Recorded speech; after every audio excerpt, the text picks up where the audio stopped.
It's the next day and still doesn't feel any better. In fact, it probably feels worse because the reality is the Washington Commanders 2025 season is over. Let's talk about it. Shout out to Juan Gotti Talking Sports. You know what it is. Shout out Juan Gotti Talking Sports. The way that we live is not for everybody. Nah, that ain't it, y'all. How do you think the rest of Jaden Daniels' career is going to go? If we're, 6, 7 games into Jaden Daniels' career, and he's already milking injuries? Stop saying my name, you dick riding bastard. I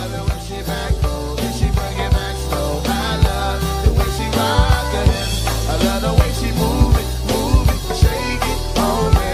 When she cry for him, the shawty is the winner. You can tell that shawty love again now. She's confident.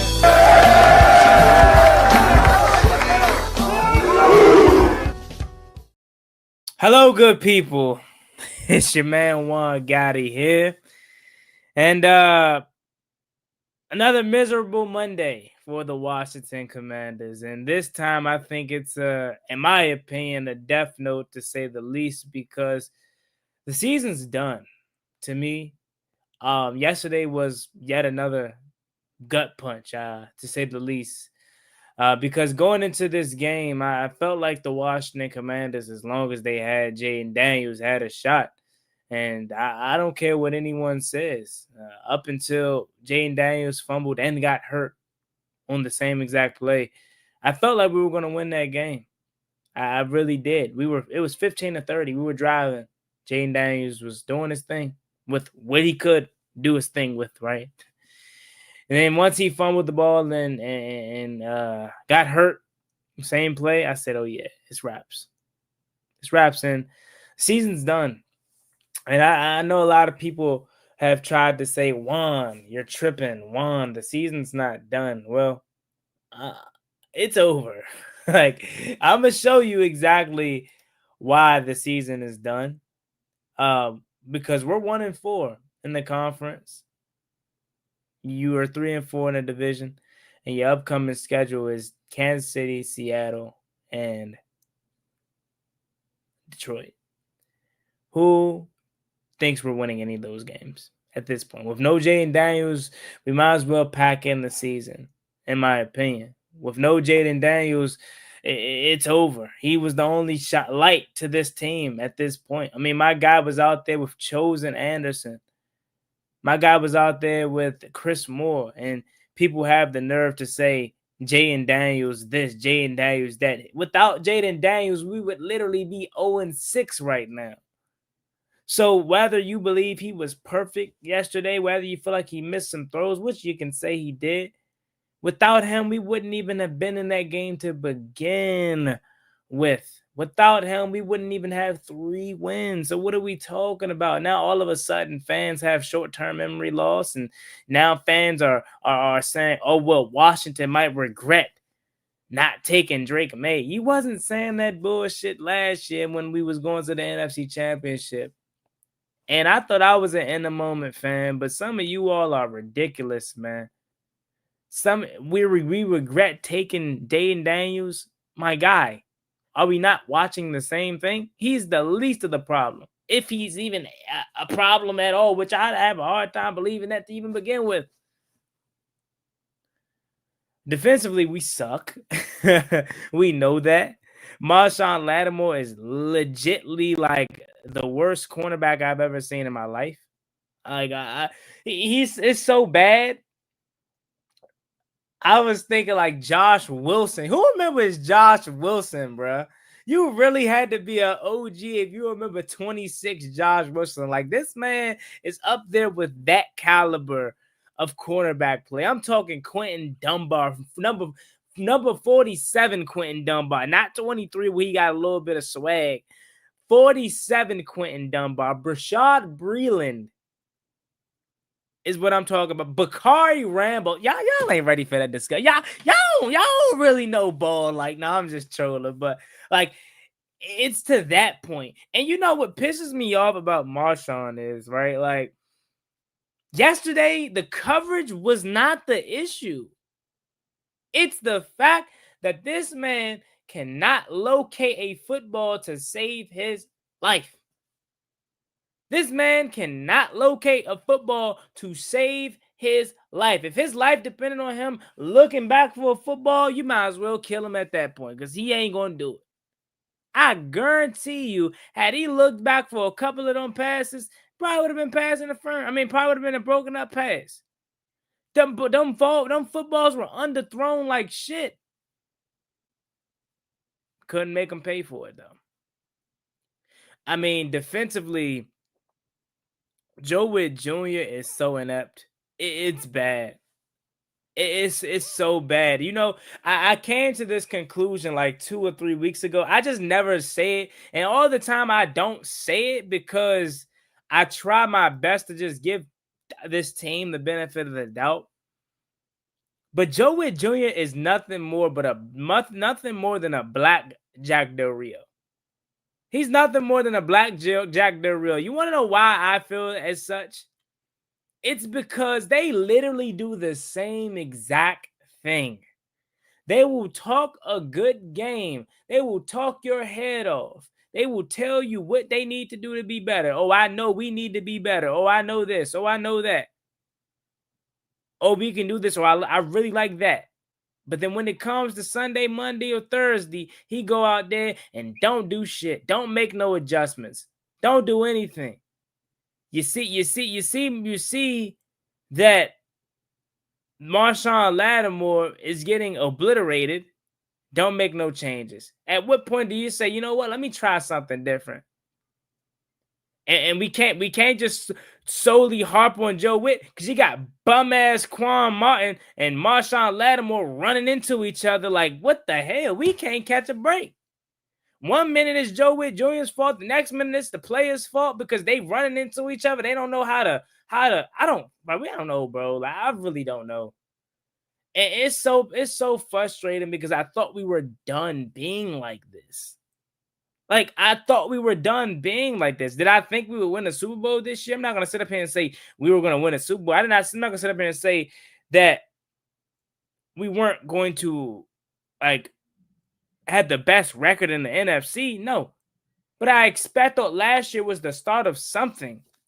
And it's like, I feel like I'm watching the Washington Redskins right now. Like, yesterday's game felt like 2023, felt like 2019, felt like 2013, felt like 2014. Like, that shit was pitiful. Dak Prescott owns us. Literally. Dak Prescott is our father at this point. Like, we can't beat Prescott to save our life. You got Javonte Williams out there running, hitting the hole, making Frankie Louvu look silly. Like, it's everything is just bad right now. Like, if it ain't for Jaden Daniels, bro, like, I swear to God, bro, like, I don't know what we would do. And it's so unfair to him that this team can't put a team around him. You know, and I get it, right? Juan, injuries killing us. Juan, I get that. You know what I'm saying? But at the end of the day, at what point are we going to hold the leadership accountable for the poorest roster that they put together? Again, I always go back to keeping De'Ami Brown and Olamide Zaccheaus. I'm not saying you had to keep both, but to lose both of them, and then to go into this camp, you got to think, right? We've been saying it all camp, but we tried to brush it under the rug because we thought Terry would be back. We didn't expect Noah Brown to be hurt, but we kept saying it in camp. Man, this wide receiving core is some shit. Like, it's Debo and who else? We just kept saying that, but I don't think we really actually raised that as a true concern because, again, injuries wasn't supposed to be playing a factor. But, again, it's a long 17-game season. And it's like, okay, an injury happens. Now your next player up is Chris Moore. You know how comfortable I would feel if my next receiver up was De'Ami Brown? And I'm not acting as if De'Ami Brown was killing it in Jacksonville or Olamide Zaccheaus is killing it in Chicago. But the point is, they had some type of connection with Jaden Daniels. Why the hell is Jamison Crowder not back? I guarantee you JC Ice can come back and give us some type of production. This running game, it's so predictable. And I love Cliff. I don't think Cliff is the issue whatsoever.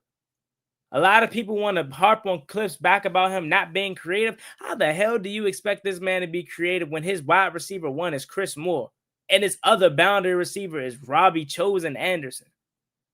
Give him a break. The only thing I will say that I hold Cliff accountable for is the predictable runs. That's the shit that we can't have. That's the shit that blows my mind.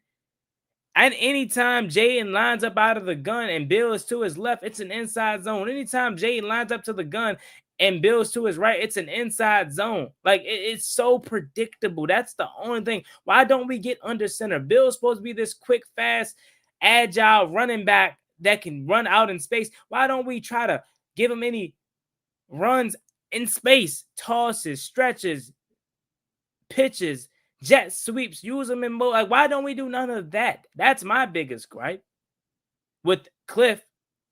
But he's not my worry at all. Dan Quinn is not my worry at all. My worry, my crosshairs is solely on that bum ass defensive coordinator and Joe Witt Jr. Talk about he waited 17 years for a defensive coordinator position. I wonder why. Why do we ignore red flags as fans? Like, I ain't gonna hold you. I knew he said that. I caught it, but I'm gonna be real with you. When he says stuff, when people say stuff like that to me, I always try to give him the benefit of the doubt or look at the positive outcome of that. Like, for an example, Joe Witt Jr., what'd he say? 17 years he's been waiting for this opportunity. Instead of me looking at that for face value and say, 17, you telling me you've been a coach in this league for 17 years and you ain't been given one shot as a defensive coordinator? Instead of me saying, hold on, that's a red flag, something must be up, I sit here and try to say, oh, man, maybe they ain't give him no chance, man. Now let's be the team to give him a chance, and maybe this is the break that he needs. No, it's a fucking reason why they ain't give him a defensive coordinator job in 17 years, and we're seeing it. We're seeing it. This man, he's literally Jack Del Rio all over again, bro. Jonathan Adams, thank you for the super chat. Jonathan Adams, I really do appreciate you. He says, what I don't understand is Quinn is a defensive-minded coach. Why can't he call the defense? Put Louvu at defensive end and Bobby also, and let McGee and Medrano play linebacker. What could it hurt? Jonathan, at this point, it can't hurt anything. You got to try anything at this point. But you want to know why I'm pissed? Why other fans are pissed? Because we have been saying this since the offseason. I literally have said the same exact thing that you just said for Frankie Louvu before the season even started. Go back to my videos. I said, I don't know if it was the documentary I did on Frankie Louvu. I don't know which video exactly, but like this was supposed to be a new unlocked version of Louvu because he was spotted with the defensive ends all summer. He's always at practice with them. And now just all of a sudden you want to put him at defensive end. Well, look what happened when you finally do that. You're able to set a physical edge. You're able to get some pressure on the quarterback. Right? Quite frankly, Von Miller, Jacob Martin did not play bad yesterday. I wonder why that is. Jordan McGee's fast, moving around the field, making plays. I wonder why that is. Why is it that these guys that get paid millions of dollars as players and coaches make shit harder than what it has to be? But you got myself, mind you, I'm a regular human. I'm just a fan. I don't got no certifications and football knowledge. I don't never claim to be this Mr. Know-it-all analyst, whatever may have. I never claim to be that. I'm just a fan and I know a little something about ball. But why is it that myself, I can make shit simple and say, hey, you know what? We ain't getting no pressure at the quarterback position. Let me use Frankie Louvu. Or at the pass position, let me use Frankie Louvu on the edge. Let me send Bobby Wagner on some blitzes. Let me try to put Mikey Sammerstill back on the outside and see if that can create. Just try shit. Revo is a guy that I know is better around the line of scrimmage. Let me put Jeremy Reeves around the line of scrimmage. Let him hover over there and see what kind of ruckus he can create. Offensively, we clearly ain't getting it done on the ground out of the gun for the last 2 weeks versus the Chicago Bears defensive line that's horrible and they can't stop the run to save their lives. And in Dallas, same thing. They can't stop the run to save their lives. Rico Dowdle just had over 200 rushing yards on them. Inside zones ain't working. Let me try to get under center. And let me try to run something from under center. Get Bill out in space. Get C-Rod in there. Get him running between the tackles. Because I know if C-Rod's running between the tackles, he could probably break off a few tackles. Bill ain't going nowhere if they get his grasp on him. So that's my biggest thing, bro. It's like these coaches, they make things harder than what it has to be. And it truly, it doesn't have to be that hard, bro. It doesn't. It's just frustrating, man, because our job, I mean, not our job, our season is basically over in October. And that's not what this is supposed to be. And this is not what we expected to be. I did not want this feeling back. I didn't think this feeling would ever come back to the point where you got fans saying, hey, Juan, just go ahead, fire up the mock drafts. We're in October. That's not supposed to be our reality anymore. Our reality is not supposed to be mock drafts in October. We're supposed to be talking about how we're 6-1. We're supposed to be talking about how we're 5-2, how we can get a chance to make the NFC number 1 seed right now. Like, that's the kind of conversation that's supposed to be had, not this. But instead, we're here. And you couldn't have paid me to believe this was the outcome of this season, man. You couldn't have paid me to believe this. I'm not going to lie to you, bro. Week 7 and our season's already cooked. Thank you for the super chat. I appreciate you, Jonathan Adams. Thank you so much again. He said, since our safety room is ass, where is Gabe Taylor? Let's see how he does. Honestly, I was screaming to go I formation and run the ball. Gabe Taylor's not here, John. He's not. They gave him a tryout. He didn't make it. He's not here. And Gabe Taylor isn't going to save this secondary. Gabe Taylor is the least of our problems right now. No to Gabe Taylor. With all due respect, no to Gabe Taylor. And yeah. Aubrey says, I don't know why C-Rod. I don't know what C-Rod did, but I'm not sure he can't get a shot to be the bell cow for a week or two. That's what I thought was going to be how we ran this thing. I thought Bill was going to be the primary back. And I thought in our short yardage down, 2nd and 5, 3rd and 2, 3rd and 3, C-Rod would be the back. On 3rd and 8, you have Bill and J-Mac in there together, or J-Mac only. Like, I don't know, man. These guys make it harder than what it has to be. They make it harder than what it has to be, man. I really don't know. Burgundy and Bold, thank you for the comments. Just Chosen looked great yesterday. 4 targets, 4 catches. Should have had a touchdown. They called PI. Chosen did look good. Chosen's bony as shit. Like, no, that's the only thing about him, bro. My man is 130 soaking wet. So he ain't breaking no tackle at all. I thought he was going to have a chance to break a tackle, but they swung his little ass back so fast. I'm like, God damn. But you right. That same pass interference call they called on Marshawn Lattimore, they definitely missed on Robbie Chosen Anderson. And who knows how that would have ended had that been called. Y'all got the nerve to sit up here and blame Jaden Daniels for this shit. Shame on some of y'all, man. Without Jaden Daniels, this team is ass.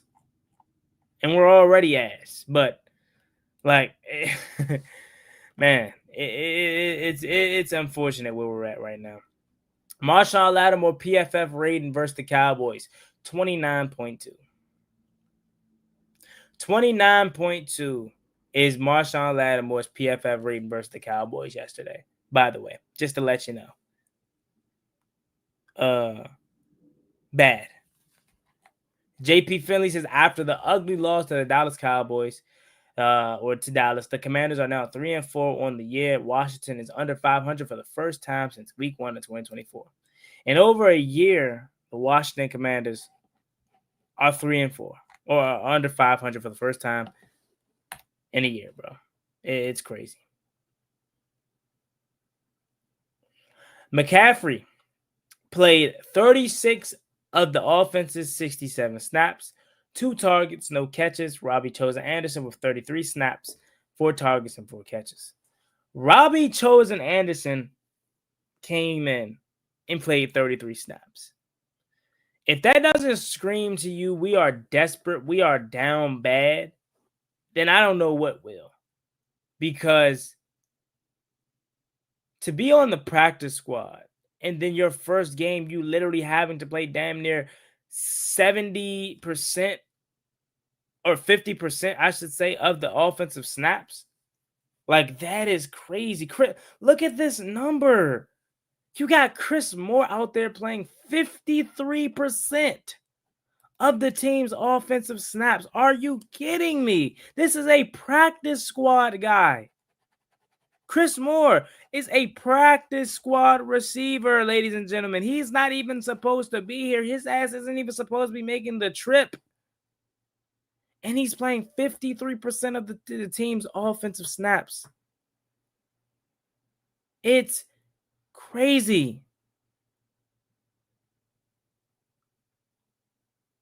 It's crazy. After Jaden Daniels left the Dallas game with an injury, Joe Theismann preaches patience. If he pulls his hamstring, then there's no way he should play this week. The worst thing could happen is him getting back on the field too soon. Joe Theismann, thank you for stating the obvious. We all know that. Thank you.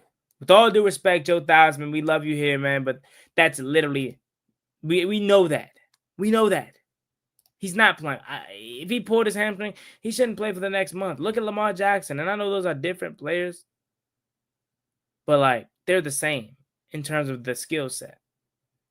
Oh, my God. Magic Johnson. My guy Magic, bro, he got to start going in detail with his analysis, man. Praying that Jaden Daniels' hamstring won't keep him out for a prolonged period of time. My Commanders lost 44-22 to the Commanders. Irv, go in detail. Tell us. Go down there and tell their ass. No, I'm just trolling. I'm trolling. What do you think about Lattimore? I'll show you what I think about Lattimore. I got you. Hold up. Let me show you what I think about Lattimore, bro. Let me show you what I think about Lattimore. This is literally what Marshawn Lattimore is right now. This is what I think of Marshawn Lattimore. Marshawn Lattimore is to your right. Screenshot this. This is me and Marshawn Lattimore taking a picture.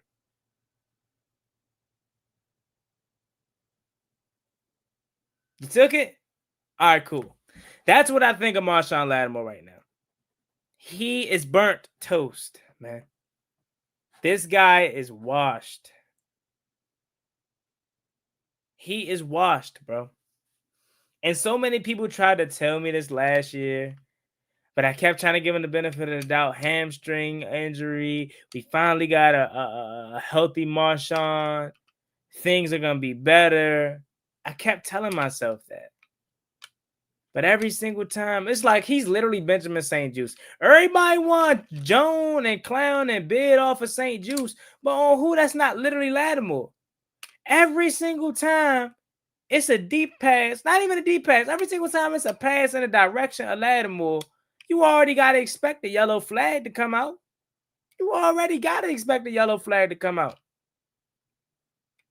Like, this man gets demolished for fun, bro. You know what I mean? I'm right there with you, Truth. Coaching is Truth, it's enough blame to go around for everybody. Marshawn, Joe Witt, Terry McLaurin. So I seen a lot of people want to blame Terry. Terry can't help the fact that he got hurt. But you know what can be blamed on Terry and / Adam Peters for not getting the deal early enough. Both of their ass cost us this. It ain't just on Terry. It ain't just on AP. It's both of them. They both were stubborn and stuck in their ways, which ultimately ruined the season for the Washington Commanders, or was part of the reason that this season is ruined for the Washington Commanders. Because had they got this deal done in June, early July, maybe, just maybe, we wouldn't have had these issues that we're having in terms of injuries, in terms of chemistry. Because let's not act like him, JD5, and Terry were on together when they were playing. They were missing some things. They only played 2 games together. And I think about it, right? Week 1 and week 2. Like, it's a lot, man. It's a lot to go around. It's a lot of blame to go around. Oh, you talking about burnt toast right here? Yeah, you talking about Marshawn Lattimore? Y'all, man, when y'all come in, make sure y'all say what's up to Marshawn right quick. Make sure y'all say what's up to Marshawn right quick. This your man right here to your right. This Marshawn Lattimore right here. Me and him, we right here. We right here with it. Let me see. Let me go. Let me see something right quick. By the way, I got a video dropping at 12:45 where I listen to you all's calls on the post game show. So if you guys want to check that out, it'll be dropping literally at 12:45 p.m.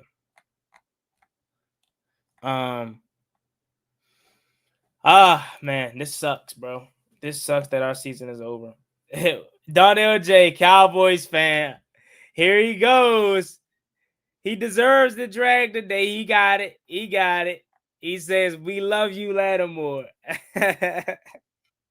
You know, your defense is still bad, though. Because I see like Schottenheimer in the post game trying to hype up the defense, say, "Hey, defense, y'all had a good game today." Blah, blah, blah. Y'all defense is Swiss cheese.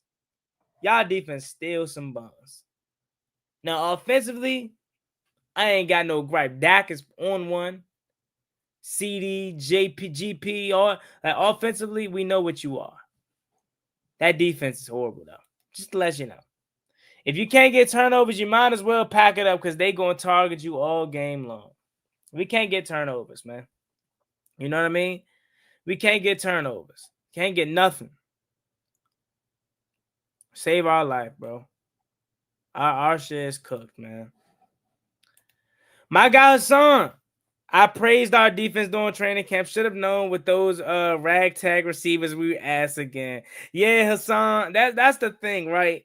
Like, this defense was going up against backups, and we were praising, oh my God, this defense, man. This defense looking good. Bro, they were going up against Tate Martin and Ja'Cory Brooks. What did we expect? We fell for this banana in the tailpipe again. Not all of us, but some of us did. Some of us did. And God, were we so wrong. Our season's over in October, man. I hate it here. Like, this is not supposed to be the reality. I hate it here. I want to go home. Who remembers that from Karate Kid, Jaden Smith? I hate it here. I want to go home. That's how I feel. It don't feel like I'm at home, bro. You know what I'm saying? It don't feel like I'm at home. This is not what I'm supposed to be experiencing right now. You know what I'm saying? Like, supposed to be. This was old Washington right there, bro. Like, this is not what we supposed to be looking like now, but now we're just back to being what we were. It says, where the fuck is Jameis Winston, bro? He says, Juan, tell me if I'm wrong. They need to sign CJ Gardner. It's no point of signing CJ Gardner Johnson, bro. We already know what kind of player he is on the field, but as a locker room guy, we know he's a guy that caused a lot of issues. But even still, our season's done. Let him stick around and go to a contender or something. Like, you know what I'm saying? Like, we ain't no point of signing him now. Our season's done. But this is how I feel right now. I hate it here. I want to go home. That's how I feel, man. I hate it here, bro. I hate it here. He says, yeah, last year was lit AF. We had Kendrick go crazy. That's my team. Went crazy, Lord. Josh been getting JD5 killed. Connolly, man. Connolly, he had some penalties yesterday. I felt like early on in the game, he had on that first scoring drive that we had, he gave Jaden Daniels a lot of time in that pocket to deliver that touchdown ball. But look, man. Look, Connolly, he's a rook. You know what I'm saying? I don't want to just harp on him. By the way, this is me and Marshawn Lattimore side by side. You feel me? I think I probably could route up Marshawn Lattimore at this point. You feel me? I really think so. What y'all think? I think I could take him. I think I could take him at this point because this man can't cover grass, and that's impossible to not be able to cover. You know what I'm saying? Look at me. Look at me out here. I think I could do something against Lattimore. Get me one-on-one on the boundary with Lattimore. I probably, you know what I'm saying? I probably could do a little something right here. Peep game. Peep my slant route right quick. My little 1-inch slant route. Don't worry, Five. I got you. Lattimore. Slant us. I see Lattimore getting cooked by me right now. Little 1-inch slant. Lattimore draped all over me. They going to call the flag too. Man, this is ridiculous. This is ridiculous. Patrick say we that bad the Jets could beat us. I don't know if the Jets could beat us, but at this point, shoot, they probably could, I guarantee you they could score 30 on us, though. They could score 30 on us with ease. With ease. This time last year, man, the good times, man. The good times, bro. I tell you, man. I tell you. The good times, bro. We were 5-2 around this time last year, and everything was good energy, good vibes. Now a year later, we're injured, we're trash. Ah, man, oh man, I'm hurting. I'm sad. All right, team, listen up. There's a national blood shortage. Who's got the? I'm sad, man. I'm sad. This team. He said, Juan, you funny. I'm for real, though. He says, Juan looked like he never played football a day in his life. I was a baseball player, man. Chill on me. But nah, man. Look, I don't think I can play football a day in my life. I probably could route Lattimore up, though. That's how bad we are. Let me listen to this post-game video. Who else was up here? Was it just Dan Quinn today? Oh, Murray Otis, but I don't want to hear that shit. And I'm here to say it doesn't matter who you have or who is out when you don't give yourself a real chance at it. From turnover margin to penalties to missed tackles and drops, Dallas beat us. You too, Lee Lewis. We beat ourselves as well. And we're the ones that got ourselves into the hole. We're the same ones that got to dig ourselves out. But make no mistake, we're not playing to the standard we've set. And like I said, dug ourselves into it. And so we're the only ones that will dig ourselves out. I'm sure you guys got questions regarding Jaden. He definitely wanted it back in. He'll get an MRI on his hamstring tomorrow. So I'll have a better update for you when I visit with you guys in the afternoon. I just don't want to say one way or another and not give you accurate info on that. So I wanted to make sure I was clear as we begin. But lots to dig into. And we play again in 8 days. We got a lot of things to get better at. And we're going to work our ass off to do that. Dan, with those big plays keep happening, how frustrating, and first of all, why, I guess, and then, but just how frustrating is it that game after game they keep happening? Yeah, it's very frustrating. We're going to look at everything, man. We're going to look at everything to, have DQ don't even have no words for what a play that goes down the field and you throw over your head or a good battle. Like I can live with that one, but the ones of the big explosive plays that I can't put my finger on, that's a lot for us to dig into. If I had one specific reason, I'd say this or this. But, yeah, we got, like I said, a lot to get better at, and it's definitely frustrating. With Jaden, could he, if the score was closer, would he have gone back in? Did the score have anything to do with him staying out? No. He definitely wanted to come back. But like I said, I'll have a better sense for you guys for tomorrow. I'll just be guessing, and I don't want to do that. I'll give you updates as soon as I can. Juan, have you noticed that DQ has been less aggressive on fourth downs this year? We're not going for 4th and 4 on the opposing side of the field. I mean, look though, Dern, look though, Dwayne. Oh, I'm sorry if I butchered your name.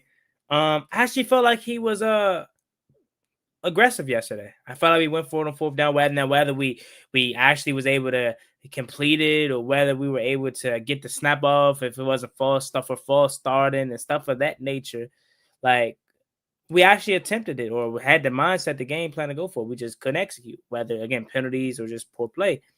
But you also, again, I don't want to be this guy that just bangs injuries, but how do you really want to go forward on 4th and 4 when your supporting cast is Chris Moore, Jalen Lane, Luke McCaffrey, and Chosen Anderson? Like, you know, and that's just that's the last 2 weeks. The week before that versus the Chargers, we did our thing. Week 4 against Falcons, like, you know, stuff. So it's just like, it's a lot of blame to go around, man. It's a lot of blame to go around. Enough for everybody. But I'm gonna try to get this video up for DQ. Yeah, man, he does. I'm not gonna lie, like, because I feel like DQ is. I'm not gonna not put no blame on him. Like, at the end of the day, this is your coaching staff. You put this team together, like, you know what I'm saying? But like, this is a guy that I know I know he's coaching his ass off right now. I know he is. And I know he's just simply not getting what he needs to be getting out of his players. This is the face of a guy that knows, like, man, my team is just not giving me what I need. Like, I don't know. That's just the feeling that, like, for Ron Rivera, you could tell, like, players checked out. You could tell he wasn't doing a good job coaching. He just was in over his head. I don't get that feeling from DQ, man. I just feel like I get a lot of him being let down than it being his fault. Like, you know? When you say you look at everything, you know, you've got your players. You're seeing what they're doing. It's just when you look at guys and go, let me make a move here, a change here to see if somebody else can do something different, better. Yeah, that's fair. I think that's what I want to dig into to find and look at. That's all things. To have a performance like that, Chick, I think that's fair to dig in and say, all right, what are the things that need to be different, and what are the things that need to continue to improve upon. And in 8 days we play again, and it has to be better, man. That's my message. And so the adjustments, bro. The changes, the things that we'll make, that's what I plan on doing. When you just look at the collective over these last few weeks of the defense, is it execution, scheme, is it coaching? What in your mind is the biggest issue there? Yeah, I wish I could have one thing, because I would say, okay, it's that. And so I think you probably heard me say it over the last year and a half. Execution is players and coaches. And so that's what we'll dial into to find, are we putting the guys in the right spot? Are we, you know, digging into the right locations? Like, as a coach, you always look, all right, what's the right amount? What's too much? So we got a lot to look into. You know, to have an extra day to go, a good bit of it's going to be about us before we even begin our preparation on Kansas City. 8 days from now, we got a lot of things to improve upon. And that's also why I said it at the beginning, that the injuries are not the reason we lost, you know. Listen, that right there. I mean, and again, what is he supposed to say, right? Like, he's not gonna get up here and say, "Man, we lost because of injuries." I get that, but like, that just continues to make me feel like, man, this shit ain't on Dan Quinn, bro. Like, I don't be there clearly, but like, I just know Dan Quinn is doing a good job coaching, bro, and it's his team letting them down. Like, am I the only one that gets that feeling? That's also why I said it at the beginning, like, the injuries are not the reason we lost, you know. If you don't give yourself a real shot at things, to play it right, it just, you know, you can't give yourself a good game doing that. When the score got sort of out of hand in the second half, what were the players' mindset from your view? What if you were prepared for? I'm really interested to hear this question, and we're gonna get up out of here. But yeah, man, like, he definitely sounds over it. He low key saying it's everything. Yeah. He says, I don't know what happened this year. It's a lot of injuries. Without us, did they get rid of some people and stuff in the condition? Like, yeah, it's a lot of salt. I mean, I don't really know what to point to, man. Still into it? Yes. Mad, frustrated, all the emotions that you'd expect when we're not hitting the mark. I like the group. I'm asking them to look at themselves. Where are we at? what do they need to do better? Same thing with the coaches. But it's got to come from ourselves first. But yeah, there certainly wasn't a spot on effort or that kind of thing. But in terms of execution and playing to the standard that we want, we're far below those standards that we've set for ourselves. He said, I had to skip work today. Oh, my God. They got my guy LeBron out here skipping out on some bread, man. The Commanders got my guy out here missing money, man. This is crazy, man, what they do to us, bro. I'm sorry, LeBron. Hopefully they could pay you back somehow, man. But DQ needs to cut the Fed off. If staff isn't coaching, replace them. Friendships aside, yeah. That's something that's probably going to be happening to take place in the off season. If he does go that route, because I don't see them cutting any ties with anybody at week 7. Like, we gave up on the season, or not we. I gave up on the season. I feel like the season's done, but they're not going to feel like that. It's only week 7 going into week 8 for them. I'm just looking at it it's the whole grand scheme of things, because I can see like the way this is going with the injuries, with the schedule. But they're one game at a time. They're not going to think like that. That's just who they are. So are we sure if 5 cannot remove that brace at this time? Clearly, Daniels is less effective with the brace on. I don't get that same. I don't get that same feeling, my guy. I don't. I feel like Jaden Daniels was being himself. I feel like he was able to move around, play like himself. I don't think the knee brace affected him whatsoever. Now he has the hamstring. That's something a little bit different. And that's why, again, I think he'll be out for the next probably month, which is going to, in turn, help him heal that hamstring, but also allow him to heal that knee fully to where he doesn't need the knee brace. But that's just my opinion. If we're not meeting the Commander standard, the season is definitely cooked, man. It is cooked. But all right, y'all, I'm gonna get up out of here. Just a quick little misery stream, I guess. I'm about to drop a video literally in 3 minutes. Don't go anywhere. Have your post notifications on, because I'm about to drop the video that you are not going to want to miss. I literally reacted to all you guys' phone calls, and you guys went ham. I'm talking, they went crazy on Joe Witt Jr., bro. So y'all want to check that out. I'm going to go ahead and get that up. And I'll catch y'all later, man. I love y'all. I know this is a tough time for us right now, but we all we got. I'll see y'all in a little bit. Love y'all, each and every one of y'all. Stay safe, subscribe, comment, do all that fine stuff. Peace. Ballin' like I'm Deshaun, throw the bomb, G. That's IG, my jersey never seen a line.